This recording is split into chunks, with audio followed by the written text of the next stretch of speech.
বসলে আমার মাথায় যা যা ঘোরে। বিয়ের পর আমি যখন ওনার জামা কাপড় কেচে দেব, ওনার প্যান্ট থেকে যখন 500 নোট বেরোবে, আমি তো ওনাকে বলবোই না।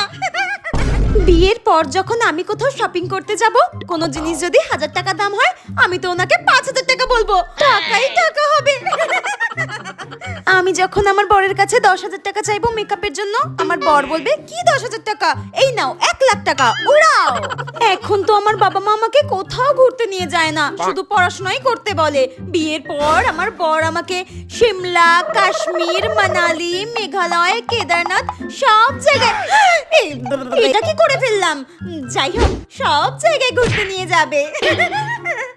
আমার তো ভাবলেই এখন থেকে কি মজা হচ্ছে। তাহলে আমি এত পড়াশোনা করে কি করব? ধুর, এসব বই খাতা নিয়ে কোনো লাভ নেই। আমার তো বিয়ের পরই সুখের জীবন। আচ্ছা, আগেকার দিনের মতো কি আমাকেও সবসময় ঘোমটা দিয়ে থাকতে হবে?